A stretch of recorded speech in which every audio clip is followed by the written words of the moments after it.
Let's go ahead and get started on this section here. This is on 4.2. It's on compound inequalities. Somebody in here said they already got done with the homework, and that's fine. If you've already seen this stuff before, know it really well, I would still pay attention to the details. I would still pay attention to the lecture, because there are things and ways we're going to approach these problems. I don't necessarily do it the way the textbook does. And I'm not always a fan of the way the textbook does, or Math Excel. There are some quirky things about Math Excel. And like I mentioned before, I've taught all the classes that you're going to take. I know how you need to approach these things now that will make things easier later on, okay? So if you just kind of keep that in mind, I appreciate you, your patience and everything. So compound inequalities are basically when we take a couple of inequalities and we put them together. And we put them together and they form what are called conjunctions using the word and or. So if you see the word and or the word or connecting two inequalities, that's what we've got. We've got a compound inequality. So we want to be clear on this, okay, or at least as clear as we can make it for the time being. When we say and, when we say this inequality and that inequality have to be true, what we mean is they both have to be true. All right? So if we see the word and connecting two inequalities, they both have to be true. If we use the word or, okay, or is used to mean this, one or the other or both, okay? So it's kind of like and or, okay? So notice how our little definition for this, it's got the word or in it a couple times. And means both, or means one or the other or both. So we're going to solve graph and then write the answer in interval notation for each one of these. So I'm going to do this one in red. Okay, now I'll tell you why I have two of these in just a second. So when we have the word and connecting these, I'm going to write down the answer to this one in red. I'm going to write down the answer to this one in blue. And then we want to figure out where they're both true. So this one's pretty easy. We just divide by 3. And I get, let's see, I'm dividing by a positive 3, so I don't have to change the direction. So this is -4 less than or equal to x. So I'm going to put -4 on the number line. So -4 is right here. I'm going to circle it. And I'm going to read the inequality from the variable. So I'm going to read this as x is greater than or equal to -4. So I'm going to shade this way. I fill that in. And then I like shading like this, just with these little lines. Okay, that can be helpful. Especially if you only don't have colored pencils or something like that. Now I'm going to change to blue and I'm going to solve this one. All I have to do is move the 2 to the other side by subtracting. The step I'm taking to solve the inequality is subtracting, so I get x less than 2. So I'm going to come over here. I'm going to mark a 2. Put a circle around it. I'm not going to fill it in. And I'm going to shade in this direction, the less than direction. Put an arrow on it. Now again, this is why I find this helpful, especially if I'm doing this by hand. If you've shaded the one I have in red going this direction, going up from left to right, and you shade this one going down from left to right, it makes it a lot easier to see. Any questions? Okay, the word that connected these inequalities was the word and. And means both, so they both have to be true. So I have the blue shading over here. I have the red shading over here. I want to know where it's shaded by both. And where is that? That's right in the middle. It's in between the two of these. So I'm going to come back here. Whenever you have the word and, a lot of times your graph looks like a little bit of a mess. If you wanted to do something like this, everybody watch please. If you wanted to fill this in, shade from here to here, and then do this, and say, hey, here's my answer, that's fine, but it looks a little bit sloppy. Okay? And if you were to go back and glance at it, you may not know what part is the answer.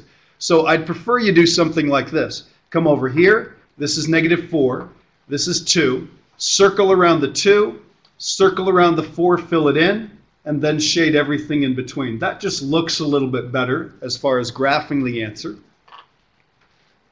And then in interval notation, the answer would be from -4 to 2. Round or square around the -4? Square here, round there. Okay, are there any questions?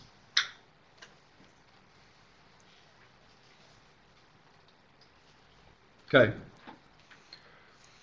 It says, since the solution is where the graphs intersect or where there are both types of shading, this type of conjunction is called an intersection. It's where the two of those intersect. All right? So that's the symbol that we'd use for an intersection. Okay? We'll use that occasionally. You'll see in just a second. Okay? All right, let's take a look at the next one. Again, I'm going to do this one in red. Divide by -5. The step I'm taking to solve the inequality is dividing by a negative, so I'm going to switch the direction of the inequality, so it's now going to be a less than, and that's a -4. I'm going to solve this other one at the same time. I'm going to move the 3 over, so I'm going to have 5 is less than x. I don't have to switch the direction of the inequality there. So here's -4. Circle it. X is less than that, so I'm going to shade the less than direction. I do fill that in because it can equal that. Am I going too fast? Or are we doing okay? All right. Here's the 5. Circle that. Shade the greater than direction. I don't fill that in. And the word that connects the two of these is an or. Or means one or the other or both. So one type of shading, the other type of shading, or both types of shading if there's anywhere that's shaded by both. So the answer on this one, we don't really need two different graphs, but if we wanted to, the complete answer is all of these points over here on the left side of -4. And all of these points over here on the right side of +5. That's how we'd graph the answer. Again, if you wanted to leave it like this, on one with an or, most of the time you can get away with it, but not always. And then if we wrote the answer in interval notation, we'd have to write this. We start getting answers at -infinity. Where do we stop? Stop at -4. So I'd put round around the -infinity, square around the -4, and then I start up again. I start up again at 5, and I stop at +infinity. Always round around the infinity, and then what around the 5? Round here. Now, the way I put the two of these together, I only had one interval that was the answer here. If I've got more than one interval, I need to use kind of the opposite of an intersection. It's called a union. We just put the two of those together, and that's what we're talking about here. Intersection is this symbol. Union is this symbol. Okay? Any questions?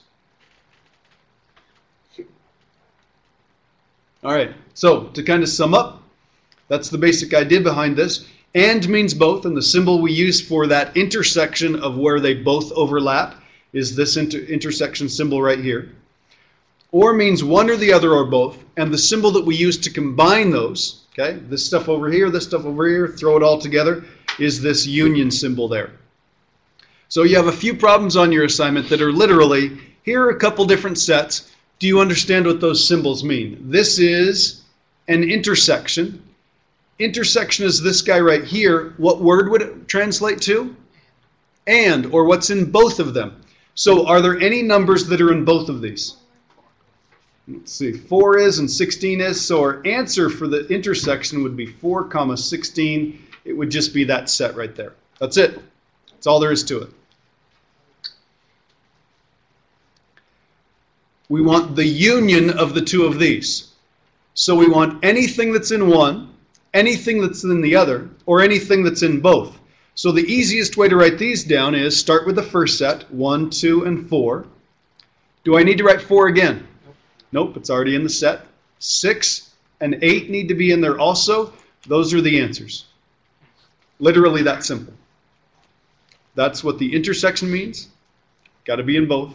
That's what the union means. Got to be in one or the other or both. Include everything, basically. Okay. Any questions? Sure?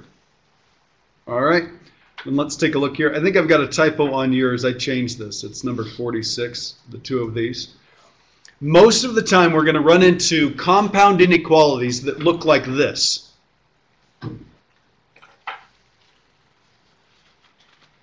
Sometimes they'll have words in them, and sometimes they don't.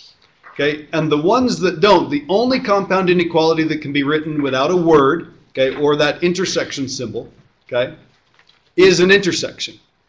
Okay, it's the one where we mean both. Okay, and would be the one that connects those.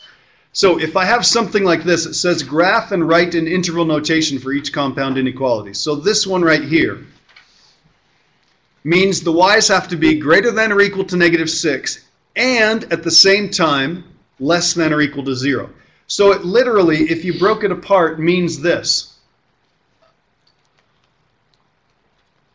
It's just since y is in the middle, we can get away with writing what we kind of think of as like a three-sided inequality. So if we were to graph this, it's from -6 to 0. We'd fill in both the endpoints.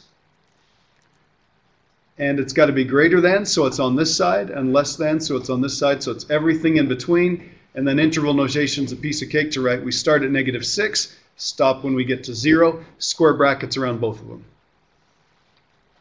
Any questions?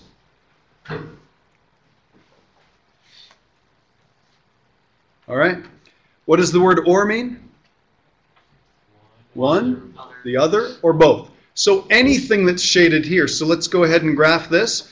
So this one would be -1. We're going to shade x less than -1. So again, read from the variable. It's a lot easier that way. So we go that way. Or x is greater than or equal to 4. So here's 4. Sorry, just greater than 4. And we're going to shade to the right. One sketch is enough here. Here's what the graph would look like. And then you write down the answer in interval notation. Write down where we start getting answers, comma, where we stop getting answers. So that would be from -infinity all the way to -1. Square around that one. Starts up again at 4 and stops at infinity. Round around this one. And how do I put the two of these together, saying either one of these is okay? We want everything that's in either of them? Union. Okay? U-looking thing. Okay, are there any questions? Okay. Again, 46 is a little bit different, so please watch. You could, if you wanted to, you don't have to, you could take this and you could say, all right, the only one that can be written without a word is the word and, so I could break it up and make it look like this.